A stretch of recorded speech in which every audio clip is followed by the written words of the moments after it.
మరియ పరిశుద్ధాత్మ వలన గర్భవతి ఆయను అంటే దాని అర్థం ఏంటి అనేది మనమందరం కూడా నేర్చుకున్నాము. కాబట్టి పరిశుద్ధాత్మ నీ మీదికి వచ్చును, సర్వోన్నతుని శక్తి నిన్ను కమ్ముకొనును అని మనము మూలవాక్యాన్ని మనం చదువుకున్నాము. ఇంతకీ పరిశుద్ధాత్మ వలన అంటే ఏంటో మనమందరం కూడా నేర్చుకున్నాము. మొదటి వారంలో కన్యక ద్వారానే దేవుడు ఎందుకు రావాలి అన్నది నేర్చుకున్నాము. రెండో వారంలో కన్యక కనగలదా అన్న దాంట్లో కన్యత్వము నిరూపించుకున్న కన్య మరియ అనేది మనం నేర్చుకున్నాము. ఇక మూడో వారంలో పరిశుద్ధాత్మ వలన మరియమ్మ గారు గర్భమును ధరించారు అంటే ఏంటో మనం నేర్చుకున్నాము. ఎందుకంటే ఈరోజు సమాజంలో చాలామంది యేసుక్రీస్తు వారిని కించపరచడానికి, బైబిల్ మీద బురద చల్లడానికి, బైబిల్ దేవుణ్ణి తోలనాడడానికి చాలామంది ఈరోజు బైబిల్ చదువుతున్నారు. కాబట్టి చాలా జాగ్రత్తగా మనం బైబిల్ చదవాలి. మూర్ఖుల నోరు మోయించుట దేవుని చిత్తమని దేవుడు అన్నాడు. కాబట్టి ఈరోజు మనము మరొక అంశాన్ని బైబిల్లో నుండి మనమందరం కూడా ఆలోచన చేయబోతున్నాము. యేసుక్రీస్తు వారు ఈ భూమి మీదకి రావాలని, యేసుక్రీస్తు వారు ఉన్న తరములో మేము పుట్టాలి అని ఎందరో ప్రవక్తలు, ఎందరో నీతిమంతులు ఆయన మాటలు వినాలని, ఆయన కార్యములు చూడాలని చాలా మంది వేచి చూశారు. ఒక మోషే గారు, ముందుగా ఆదాము దగ్గర నుంచి మనం ఆలోచన చేయగలిగితే, ఆదాము గారికి యేసుక్రీస్తు వారు తెలుసు, ఆదాము గారికి యేసుక్రీస్తు వారికి తెలుసు. అక్కడ అది నీ తల మీద కొట్టును, నీవు దాని పాదం మీద కొట్టుదు అనే ఆ మాట దగ్గర, అది అన్న దగ్గర ఏముంటుందంటే ఆయన అని వ్రాయబడి ఉంటుంది. మీరు ఫుట్ నోట్లో తర్వాత చదువుకోండి. అంటే ఆదాము దగ్గర నుంచి మీరు ఆలోచన చేయగలిగితే, ఇక అబ్రహాము గారు కూడా యేసుక్రీస్తు వారిని చూశారని మనం చదువుకుంటాము. నోవాహు గారి కాలంలో కూడా ఆయన ఆత్మరూపిగా వెళ్ళి సువార్త ప్రకటించాడని మనం చదువుకుంటాము. ఇక మోషే గారి కాలానికి వచ్చేసరికి, నా వంటి ఒక ప్రవక్తను మీ సహోదరులలో దేవుడు పుట్టించును అని ఆ మాట మోషే గారు రాస్తున్నప్పుడు ఆయనకి ఎలాంటి ఆలోచన ఉండాలి? నాలాంటి ప్రవక్తట, ఆయన ఎలా ఉంటాడో, ఆయనను చూడాలి అని ఖచ్చితంగా మోషే గారు అనుకొని ఉంటారు. ఎందుకంటే యేసుక్రీస్తు రావాలి అని ప్రవక్తల ద్వారా దేవుడు ప్రవచిస్తూ వచ్చాడు. అలాగే మనం చూడగలిగితేనండి, ఇంకా అలా మనం చెప్పుకుంటూ వెళ్ళగలిగితే, యేసుక్రీస్తు వారి కొరకు తరాలు తరాలు తరాలు ఎదురు చూశాయి. ఒక యెషయా గారు కన్యక గర్భవతి అయి కుమారుని కని అతనికి ఇమ్మానుయేలు అని పేరు పెట్టును అని ఆ మాట రాస్తున్నప్పుడు ఇతను ఎవరో నేను చూడాలని ఆయన ఖచ్చితంగా అనుకొని ఉంటాడు. కాబట్టి బైబిల్ గ్రంథంలో యేసుక్రీస్తు వారి స్వయంగా మాట్లాడుతున్న ఒక మాట మనం చూడగలిగితే, మత్తయి సువార్త 13వ అధ్యాయము 16, 17 వచనాలు మనము చదువుకుందాము. అయితే మీ కన్నులు చూచుచున్నవి గనుక అవి ధన్యములైనవి, మీ చెవులు వినుచున్నవి గనుక అవి ధన్యములైనవి. మీ కన్నులు నన్ను చూచుచున్నవి గనుక అవి ధన్యములైనవి, మీ చెవులు నా మాటలు వింటున్నాయి గనక అవి ధన్యములైనవి. మీ కన్నులు, మీ చెవులు ధన్యములైనవి. ఎందుకంటే 17వ వచనంలో, అనేక ప్రవక్తలను, నీతిమంతులను మీరు చూచు వాటిని చూడగోరియు చూడకపోయిరి, మీరు విను వాటిని వినగోరియు వినకపోయిరని మీతో నిశ్చయముగా చెప్పుచున్నాను. యేసుక్రీస్తు వారి తరాలలో ప్రవక్తలు, నీతిమంతులు మేము పుట్టాలి, ఆయన చూడాలి, ఆయన మాటలు వినాలి అని ఎందరో ఆశించారు. కానీ ఆ ధన్యత మొదటి శతాబ్దములో ఉన్న మీకు దక్కింది. అందుకే మీ కన్నులు, మీ చెవులు ధన్యములైనవి.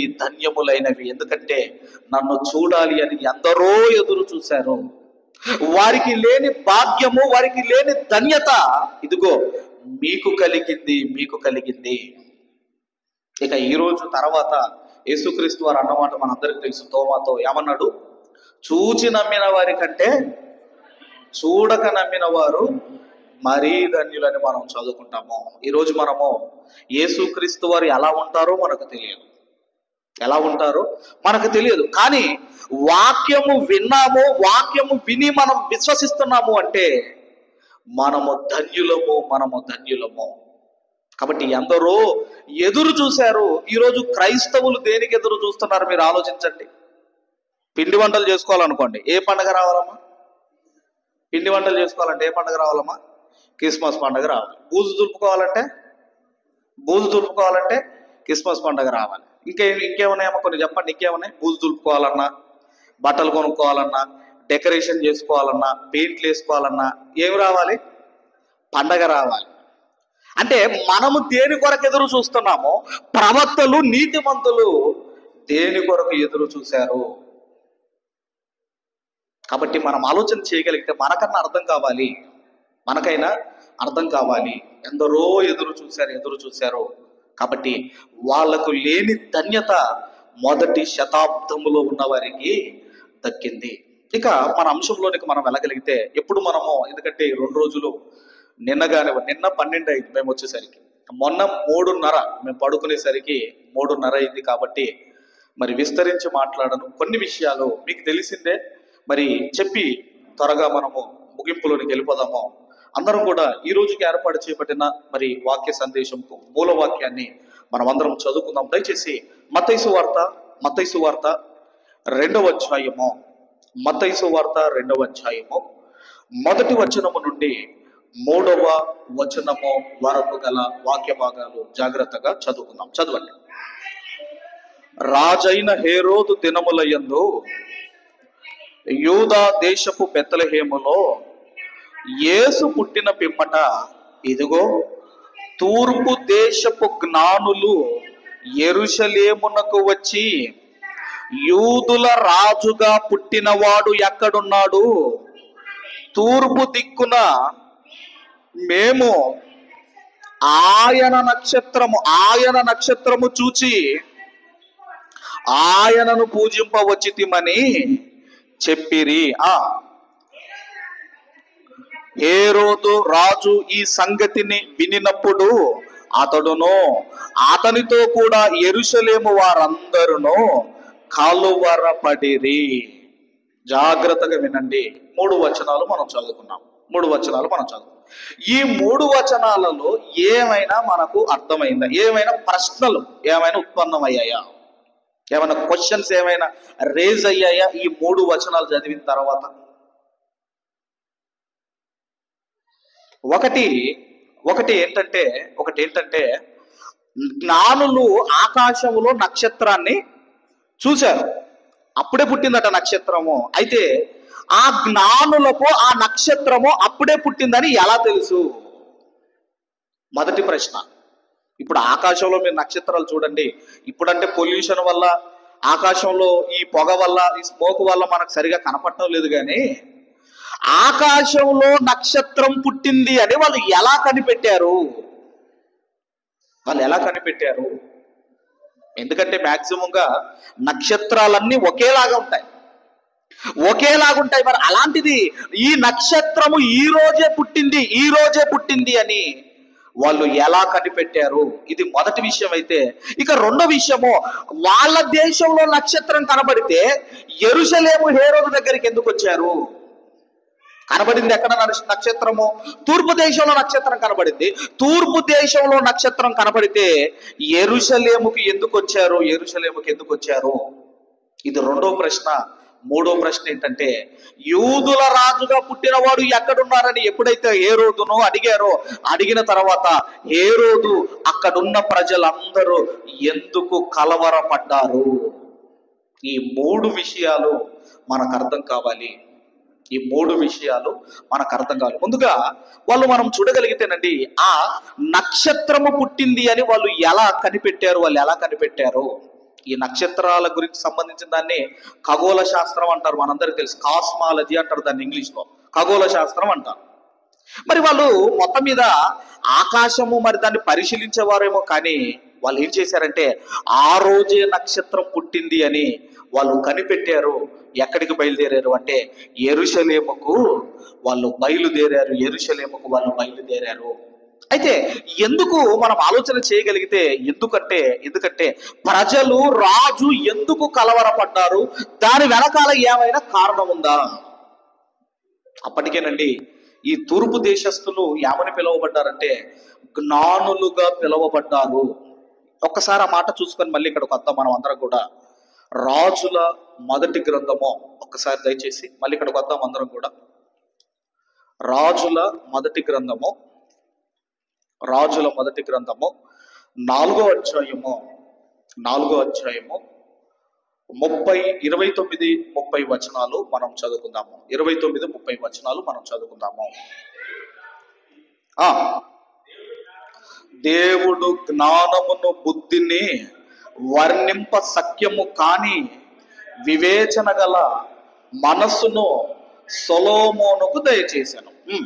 గనుక సొలొమోనునకు కలిగిన జ్ఞానము తూర్పు దేశస్థుల జ్ఞానము కంటేనో ఐగుప్తీయుల జ్ఞానము కంటేనో అధికమయ్యుండేనో. అంటే సొలొమోను గారు జ్ఞానము పొందుకొనక మునుపే అప్పటికే లోకంలో జ్ఞానవంతులుగా పిలువబడుతున్న వారు ఉన్నారు. ఎవరెవరయ్యా అంటే తూర్పు దేశపు జ్ఞానులు, తూర్పు దేశస్తుల జ్ఞానము అంటున్నాడు. తర్వాత ఐగుప్తీయుల జ్ఞానము అంటున్నాడు. ఆ రోజుల్లోనేనండి ఐగుప్తీయులు శవాన్ని భద్రపరిచే టెక్నాలజీ ఐగుప్తీయుల దగ్గర ఉంది. ఇప్పటికీ మమ్మీలు బయటపడతా ఉంటాయి. ఇదిగో ఐగుప్తీయులు వాళ్ళు ఏంటంటే, వాళ్ళు పునరుత్థానము నమ్ముతారు. ఏదో ఒక రోజు ఈ డెడ్ బాడీ ఏదో ఒక రోజు బ్రతుకుతుంది. ఆ బ్రతికినప్పుడు ఇతను పేదవాడిగా ఉండకూడదు అని వజ్ర వైడూర్యాలు బంగారముతో వాళ్ళని ఏం చేస్తారంటేనండి సమాధి చేసేవారు. ఆ రోజుల్లో ఐగుప్తుల దగ్గర జ్ఞానం ఉన్నది, తూర్పు దేశస్థుల దగ్గర జ్ఞానం ఉన్నది. వాళ్ళకంటే ఎక్కువ జ్ఞానాన్ని దేవుడు సొలొమోను గారికి ప్రసాదించాడు.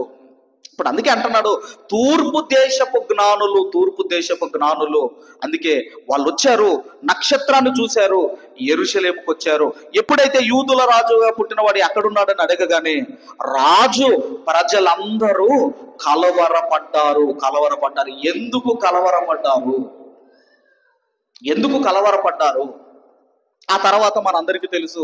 ఆ తర్వాత అక్కడున్న శాస్త్రులను పిలిచాడు హేరోదు.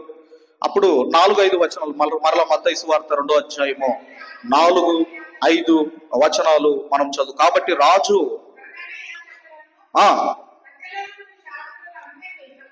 సమకూర్చి క్రీస్తు ఎక్కడ పుట్టునని వారిని అడిగాను. అందుకు వారు యూదయ బెత్లెహేములోనే ఏలయనగా, యూదా దేశపు బెత్లెహేమా, నీవు యూదా ప్రధానులలో ఎంత మాత్రమునో అల్పమైన దానవు కాదు. ఇశ్రాయేలును నా ప్రజలను పరిపాలించు అధిపతి నీలో నుండి వచ్చును అని ప్రవక్త ద్వారా వ్రాయబడి ఉన్నదనేది. అయితే నా ప్రశ్న ఏంటంటే హేరోదు అక్కడున్న ప్రజలు ఎందుకు కలవరపడ్డారు? ఎందుకంటేనండి హేరోదుకు అలాగే ప్రజలకు ఒక అతని గురించి తెలుసు. అతను ఎవరో మనం ఆలోచిద్దాం. అందుకే వాళ్ళు కలవరపడ్డారు. ఇక మనం బైబిల్ గ్రంథంలోనికి వెళ్ళగలిగితే పరిశుద్ధ దేవుని గ్రంథం నుండి కీర్తన గ్రంథంలో 96వ కీర్తన గ్రంథము 96వ కీర్తన ముందుగా 3వ వచనము, ఆ తదుపరి 10వ వచనాన్ని మనం అందరం కూడా చదువుకుందాము. అన్యజనులలో ఆయన మహిమను ప్రచురించుడి, సమస్త జనములలో ఆయన ఆశ్చర్య కార్యములను ప్రచురించుడి. ఇప్పుడు 10వ వచనాన్ని మనం చదువుకుందాము. యెహోవా రాజ్యము చేయుచున్నాడు, లోకము కదలకుండా స్థిరపరచబడి ఉన్నది. న్యాయమును బట్టి ఆయన జనమునకు పరిపాలన చేయును. ఈ వార్తను అన్యజనులలో ప్రకటించుడి. ఈ వార్తను అన్యజనులలో ప్రకటించుడి అంటే యేసుక్రీస్తు వారు రాబోతున్నారు, యేసుక్రీస్తు వారు రాబోతున్నారు అని అన్యజనులకు, అన్యజనుల మధ్యకు సువార్త వెళ్ళాలి. అన్యజనుల మధ్యకు సువార్త వెళ్ళాలి. అన్యజనుల మధ్యకు సువార్త వెళ్ళాలి అంటే ఎలా వెళ్ళాలి అంటే, ఎలా వెళ్ళింది అంటేనండి, ఆ రోజు ఇశ్రాయేలీలేమో, ఇశ్రాయేలు 10 గోత్రాలు వేరు వారేమో అషూరు చెరలో ఉన్నారు. ఆ తర్వాత ఈ యూదులు, ఆ యూదులు బెన్యామీలేమో, వీళ్ళేమో బబులోను చెరలో ఉన్నారు, బబులోను చెరలో ఉన్నారు. ఆ తర్వాత అండి ఇశ్రాయేలీలు కూడా బబులోను చెర కిందకు వస్తారు. ఈ యూదులు, ఈ ఇశ్రాయేలీలు ఏం చేశారు అంటేనండి, దేవుని గురించి ప్రచురించుచు వెళ్ళిపోయారు, దేవుని గురించి ప్రకటించుచు వెళ్ళిపోయారు. అందుకేనండి అక్కడ అన్నమాట ఏంటంటే, ఈ వార్తను అన్యజనులలో ప్రకటించుడి, ఈ వార్తను అన్యజనులలో ప్రకటించుడి. 3వ వచనంలో అన్యజనులలో ఆయన మహిమను ప్రచురించుడి, సమస్త జనులలో ఆయన ఆశ్చర్య కార్యములను ప్రచురించుడి. అంటే ఇశ్రాయేలీల ద్వారా దేవుని గొప్పతనము, యేసుక్రీస్తు వారు ఈ భూమి మీదకి రాబోతున్నాడు అని అన్యజనుల మధ్య ప్రకటించబడాలి. అంటే ఇశ్రాయేలీలు ఎక్కడికి వెళ్ళారు అంటే చెరలోనికి వెళ్ళారు. చెరలోనికి వాళ్ళు పాపం చేయటం బట్టి చెరలోనికి వెళ్ళారు. అయితే దేవుడు ఏది చేసినా బహుళ ప్రయోజనంతో దేవుడు చేస్తాడు. ఆ 2 విధాలుగా ఉపయోగపడాలి. ఇప్పుడు మనము అట్టిపండు ఉందండి, అట్టిపండు ఉంది కదండి, అట్టిపండును లోపల ఉన్న పండు తింటాం మనం. తొక్క ఏ తినాలి? మేకలు, పశువులు తొక్క తినాలి. అంటే అది దేవుడు ఎలా చేశాడు? డ్యూయల్ పర్పస్ గా చేశాడు. ఒకటి పండు నీకు ఉపయోగపడాలి, అందులో ఉన్న తొక్క ఇదిగో పశువులకు ఉపయోగపడాలి. ఏదన్నా తీసుకున్న ఆహార పదార్థం, ఒక బియ్యపు గింజ నీకు ఉపయోగపడాలి, గడ్డి పశువులకు ఉపయోగపడాలి. మల్టీ పర్పస్ గా దేవుడు చేశాడు.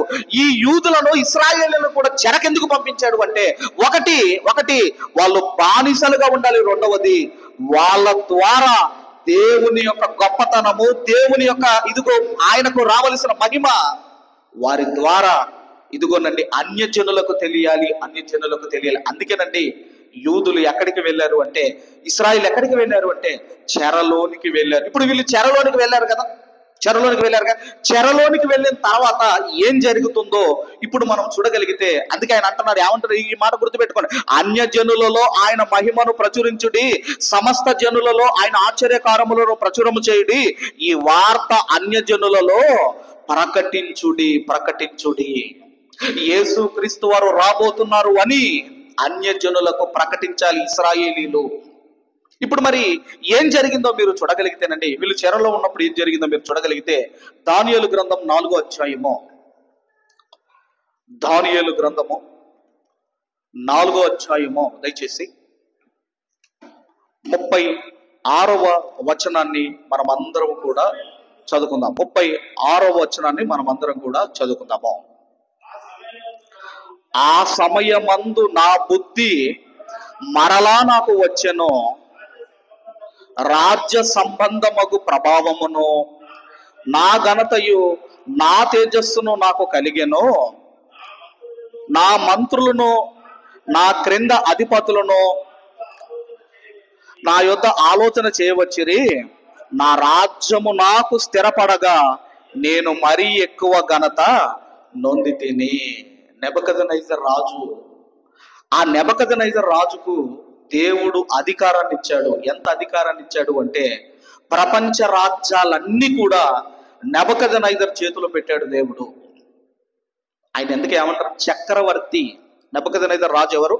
ఒక చక్రవర్తిగా ఉండే అంత అర్హత నెబుకద్నెజర్ రాజుకు దేవుడు ఇస్తే ఆయన ఏమనుకున్నాడంటే, ఇదంతా నా బలము, ఇదంతా నా శక్తి, ఇదంతా నా జ్ఞానం అనుకున్నాడు. ఏం చేశాడంటే గర్వించాడు. దేవుడు గడ్డి తినిపించాడు. అందుకే అన్నాడు కదండి, నాశనమునకు ముందు గర్వము నడుచును అన్నాడు. గర్వించాడు. ఇదంతా, ఈ రాజ్యాలన్నీ నేను జయించాను అంటే నా జ్ఞానం, నా బలం అనుకున్నాడు, నా బలం అనుకున్నాడు.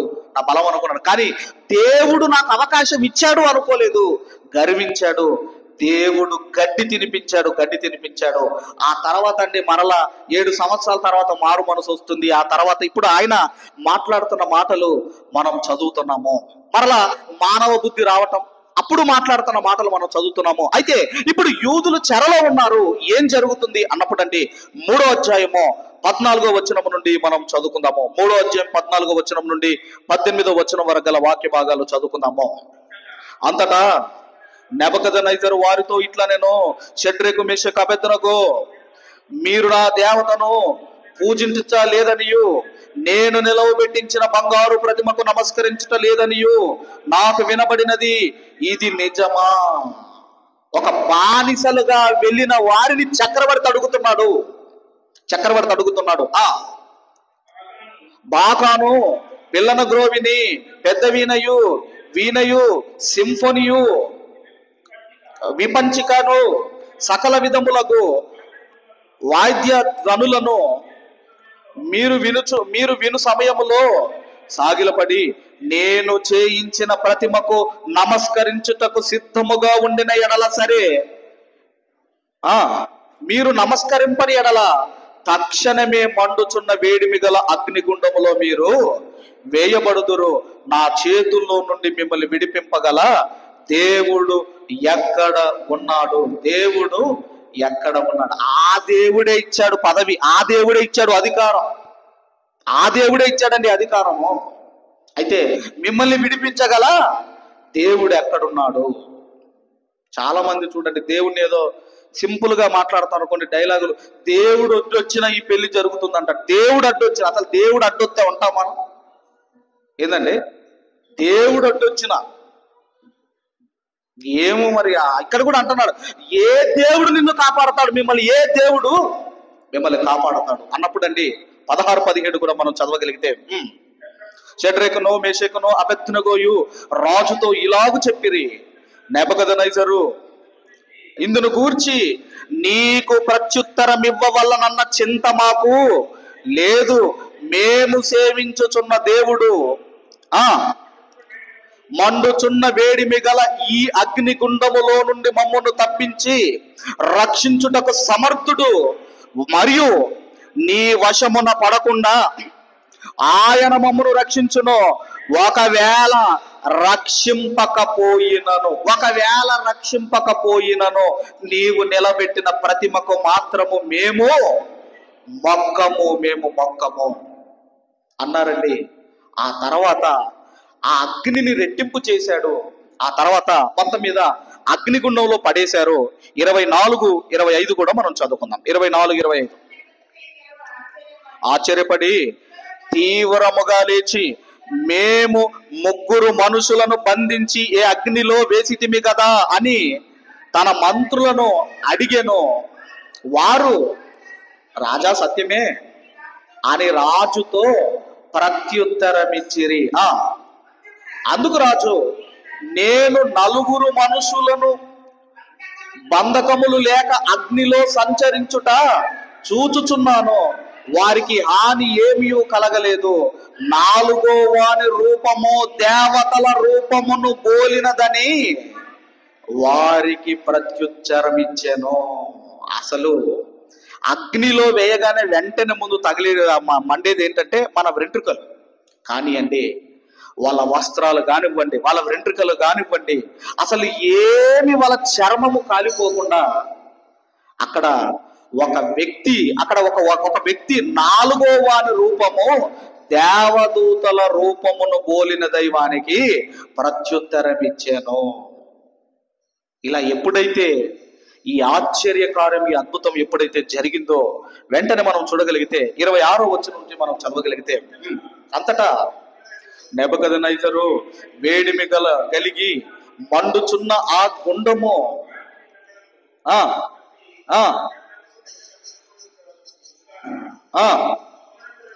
మహోన్నతుడగు దేవుని సేవకులారా బయటికి వచ్చి నా యొద్దకు రండని పిలవగా షడ్రకు మెషకు అబేద్నెగో ఆ అగ్నిగుండములో నుండి బయటికి వచ్చిరి.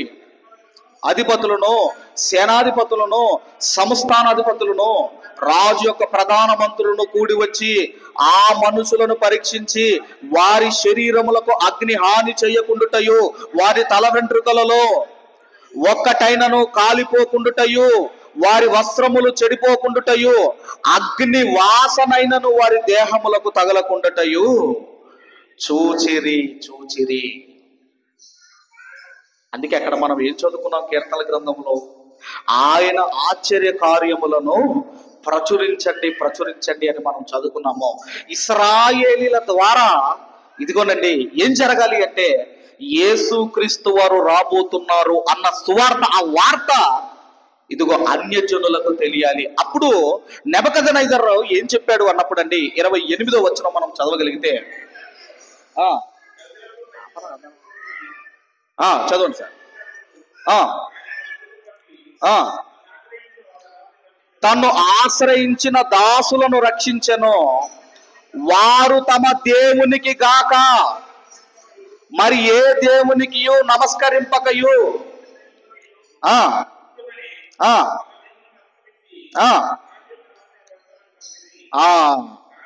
కాగా నేనొక శాసనమును నియమించుచున్నాను, ఏదనగా ఈ విధముగా రక్షించుటకు సమర్థుడగు దేవుడు గాక మరి ఏ దేవుడును లేడుగా. కాగా ఏ జనములలో గాని, రాష్ట్రముల్లో గాని, ఏ భాష మాట్లాడు వారిలో గాని షడ్రకు, మెషకు, అబేద్నెగో అని వారి దేవుని ఎవడు దూషించునో వాడు తుత్తునియలుగా చెయ్యబడును, వాని ఇల్లు ఎప్పుడునో పెంట కుప్పగా ఉండున నేను. ఈ శాసనం ఎవరు చేశారండి? ఎవరు చేశారు?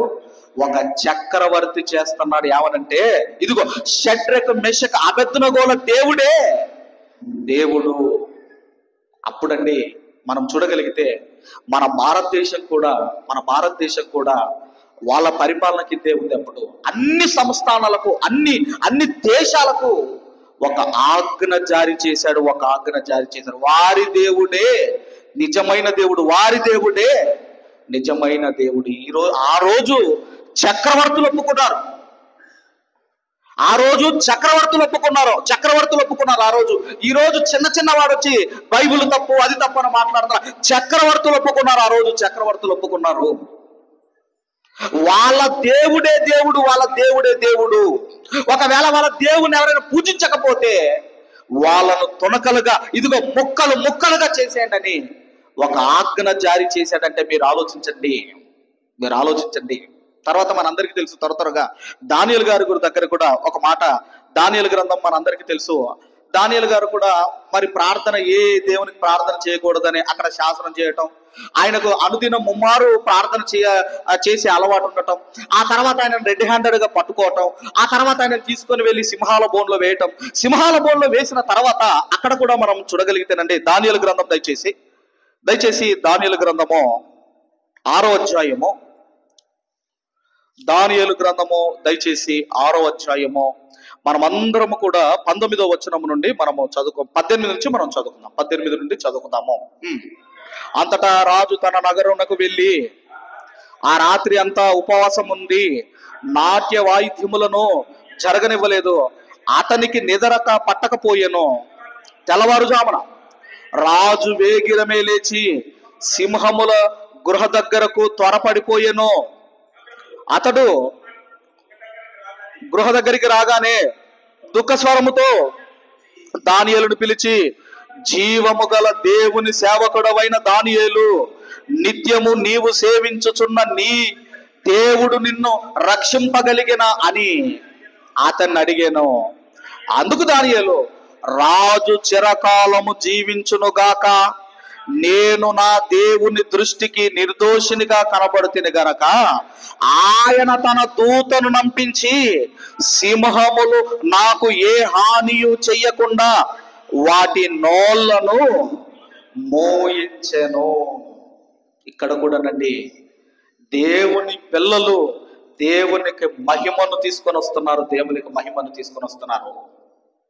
సింహాలు దాడి చేయకుండా, సింహాలు హాని చేయకుండా ఒక దానియేలు గారి జోలికి వెళ్లకుండా ఉన్నాయంటే మీరు ఆలోచించండి. ఆ తర్వాత అండి ఇక ఈ రాజు కూడా ఏం చేస్తున్నాడో మనం చూడగలిగితే 25వ వచనం నుండి మనం చదవగలిగితే, అప్పుడు రాజుకు దర్యావేషు లోకమంతట నివసించు సకల జనులకును రాష్ట్రములకును ఆయా భాషలు మాట్లాడు వారికిని ఈలాగు వ్రాయించెను, మీకు క్షేమాభివృద్ధి కలుగును గాక. నా సముఖమున నియమించినదేమనగా, నా రాజ్యములోని సకల ప్రభుత్వముల యందుండు నివాసులు దానియేలు యొక్క దేవునికి భయపడుచు ఆయన సముఖమున వణుకుచుండవలెను. ఆయనే జీవము గల దేవుడు, ఆయనే యుగ యుగముల యందు ఉండువాడు. ఆయన రాజ్యము నాశనము కానేరదు. ఆయన అధిపతులు తుదమటుకున ఉండును. ఆయన విడిపించువాడు రక్షించువాడునై ఉండి పరమందును భూమి మీదను సూచక క్రియలను ఆశ్చర్య కార్యములను చేయువాడు. ఆయనే సింహముల నోటి నుండి ఈ దానియేలును రక్షించెను అని వ్రాయించెను. ఈ దానియేలు దర్యావేషు ప్రభుత్వ కాలమందు పారసికుడగు కోరేషు ప్రభుత్వ కాలమందు వర్ధిల్లెను. ఒక చక్రవర్తులు ఎలాంటి శాసనం చేస్తున్నారు చూడండి, ఎలాంటి శాసనం చేస్తున్నారు చూడండి. యేసుక్రీస్తు వారు రాబోతారు అని ఇదిగోనండి ఇశ్రాయేలీలు అన్యజనులకు వాళ్ళు నమ్మిన దేవుడే నిజమైన దేవుడు. ఆ దేవునికి భయపడవలెను, ఆయన సముఖమున వణుకుచుండవలెను. ఒక చక్రవర్తులు ఎలాంటి శాసనం చేస్తున్నారు చూడండి. కాబట్టి మనం ఆలోచన చేయగలిగితే, మరి అక్కడికి ఎప్పుడైతే జ్ఞానులు వచ్చి హేరోదు దగ్గరికి, ఇదిగో యూదుల రాజుగా పుట్టిన వాడు ఎక్కడున్నాడు అనగానే హేరోదు రాజు కానివ్వండి, ప్రజలు కానివ్వండి ఎందుకు కలవరపడ్డారు? ఎందుకంటేనండి హిస్టరీ మనకు తెలియాలి. ఇక్కడ నెబుకద్నెజర్ రాజు ఒక ప్రతిమ నిలబెడతాడు. ఆ తర్వాత మనం చూడగలిగితేనండి ఆ ప్రతిమలో 4 లోహాలు కనబడుతున్నాయి. ఆ లోహాల్లో ఒకటి ఏంటంటే బబులోను సామ్రాజ్యము. ఆ తర్వాత రెండవది ఏంటంటే మాదియ పారసికుల సామ్రాజ్యము. మూడవది ఏంటంటే గ్రీకు సామ్రాజ్యము. నాలుగవది ఏంటంటే రోమా సామ్రాజ్యము. ఈ సామ్రాజ్యాలన్నింటినీ ఒక చిన్న రాయి పడగొడుతుంది, ఈ సామ్రాజ్యాలన్నిటిని కూలగొడుతుంది అని ఆల్రెడీ మనం దానియేలు గ్రంథంలో చదువుకుంటాము. ఇప్పుడు మనం ఆలోచన చేయగలిగితే ఈ బబులోనీయులు మాదియ పారసీకులకు భయపడాలి. ఎందుకంటేనండి వాళ్ళే బబులోనీయులను పడగొట్టేది. ఈ మాదియ పారసీకులు గ్రీకులకు భయపడాలి. ఎందుకంటే గ్రీకులే మాదియ పారసీకులను పడగొట్టేది. ఈ గ్రీకులు రోమీలకు భయపడాలి. ఎందుకు రోమీలకు భయపడాలి అంటే రోమీయులే గ్రీకు సామ్రాజ్యాన్ని పడగొట్టేది. ఇప్పుడు రోమా సామ్రాజ్యం ఎవరికి భయపడాలి అంటే యేసుక్రీస్తు వారికి భయపడాలి. ఎందుకంటే ఇప్పుడు రోమా సామ్రాజ్యాన్ని కూలగొట్టేది ఎవరండి? యేసుక్రీస్తు వారు. అందుకేనండి వాళ్ళకి ఏం పుట్టిందంటే భయం వేసింది. అంటే ఇక మా రాజ్యము కూలిపోతుంది. ఇదంతా ఎవరికి తెలుసు అన్నమాట? ఎవరికి తెలుసు అండి? హేరోదుకు తెలుసు, అక్కడున్న ప్రజలకు తెలుసు. అందుకే వాళ్ళు కలవరపడుతున్నారు. అంటే ఒక చిన్న రాయి ఏ విధముగా అయితే అన్ని కూలగొడుతుందో అలాగేనండి ఆ చిన్న రాయి ఎవరో కాదు, యేసుక్రీస్తు వారు ఈ సామ్రాజ్యాలన్నింటిని ఆయన కొలగొడతాడు. అంటే నెక్స్ట్ వచ్చేది ఎవరి సామ్రాజ్యం అంటే క్రీస్తు సామ్రాజ్యము. అందుకేనండి హేరోదు కానివ్వండి, ప్రజలు కానివ్వండి కలవరి పడిపోయారు. యేసుక్రీస్తు వారిని సిలువ వేయటం వెనకాల రోమా ప్రభుత్వం యొక్క హస్తం ఉంది. రోమా ప్రభుత్వం యొక్క హస్తం ఉంది. యేసు క్రీస్తు వారి గురించిన ఇన్ఫర్మేషన్ ఎక్కడికి వెళ్ళిందంటే రోమా గవర్నమెంట్కి వెళ్ళింది. రోమా గవర్నమెంట్కి వెళ్ళింది. రోమా గవర్నమెంట్కి వెళ్ళింది. ఎందుకంటేనండి ఆయనే రోమా ప్రభుత్వాన్ని, రాజ్యాన్ని కూలగొట్టేది ఆయనే గనక వీళ్ళు కలవరపడుతున్నారు. ఆ తర్వాత ఈరోజు మనం ఆలోచన చేయగలిగితే ఏ రాజ్యంలో ఉన్నామంటే క్రీస్తు రాజ్యములో ఉన్నాం. మనం అందరం కూడా క్రీస్తు రాజ్యము. ఏ దేశంలో యేసు క్రీస్తు రాజ్యం లేదు చెప్పండి? ఏ దేశంలో క్రీస్తు తెలియని వాడు ఉన్నాడు చెప్పండి? ప్రపంచములో విస్తరించిన సామ్రాజ్యం ఏదైనా ఉందంటే అది కేవలము యేసు క్రీస్తు వారి సామ్రాజ్యం. దాన్ని ఎవడు అంతం చేయలేడు. చాలా మంది 2021లోగా ఈ క్రైస్తవ్యాన్ని ఈ దేశంలో లేకుండా చేస్తాము, ఈ దేశంలో, ఈ భారతదేశంలో క్రైస్తవ్యం లేకుండా చేస్తామని మాట్లాడుతున్నారు. కానీ యేసు క్రీస్తు వారి రాజ్యము అసలు అది అంతమే లేదు. దాన్ని ఎవరు కూడా అంతము చేయలేరు. అందుకే ఆయన రాజ్యం ఎప్పటి వరకు ఉంటుందో చివరిగా లూకాసు వార్త మొదటి అధ్యాయము దయచేసి మొదటి అధ్యాయము 32 నుంచి మనం చదువుకుందాము. ఆయన గొప్పవాడై సర్వోన్నతుని కుమారుడు అనబడును. ప్రభువైన దేవుడు ఆయన తండ్రి అయిన దావీదు సింహాసనమును ఆయనకిచ్చును. ఆయన యాకోబు వంశస్థులను యుగ యుగములు ఏలును. ఆయన రాజ్యము అంతము లేనిదై ఉండునని ఆమెతో చెప్పెను.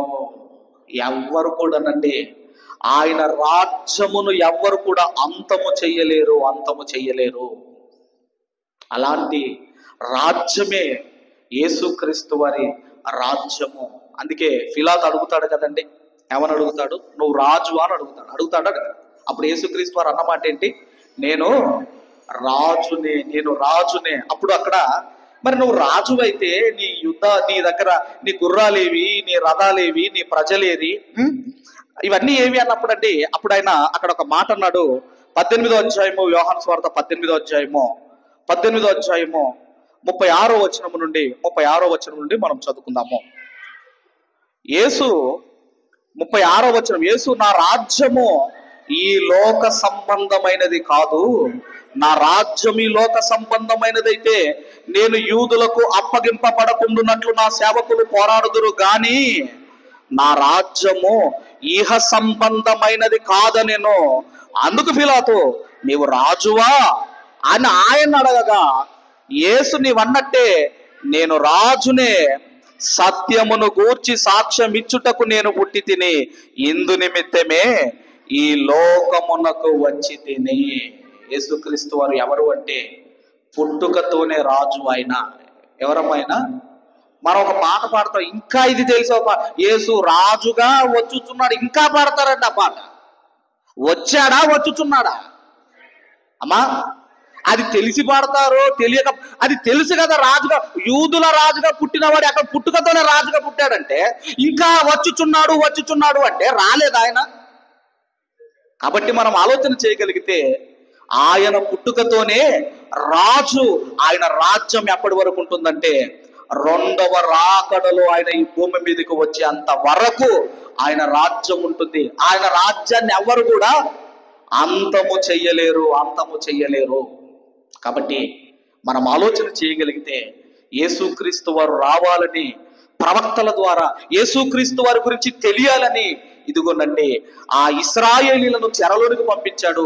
చక్రవర్తులే ఒప్పుకున్నారు యేసుక్రీస్తు వారు, ఇదిగో ఆల దేవుడే నిజమైన జీవము గల దేవుడని చక్రవర్తులు ఒప్పుకున్నారు, శాసనము చేశారు.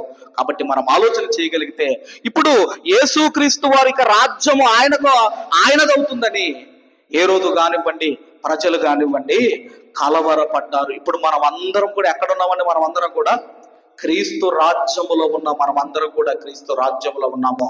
బాప్టిజం తీసుకొని క్రీస్తు రక్తములో కడగబడిన మనం అందరము కూడా దేవుని రాజ్యంలో ఉన్నాం. దేవుని రాజ్యము అది విస్తరిస్తుంది తప్ప ఆ రాజ్యం అనేది తగ్గిపోదు. అది అంతము లేని రాజ్యము. యేసుక్రీస్తు వారి 2వ రాకడ వరకు ఉండే రాజ్యము యేసుక్రీస్తు వారి రాజ్యము. ఆ రాజ్యములో ఇంకా ఎవరైనా రాకపోతే ఆ రాజ్యంలోనికి బ్యాప్టిజం ద్వారా రావాలని కోరుకుంటున్నాను. ఈ నా మాటలు ముగిస్తున్నాను. దేవుడు మనందరిని దీవించి ఆశీర్వదించును గాక. ఆమేన్, ఆమేన్.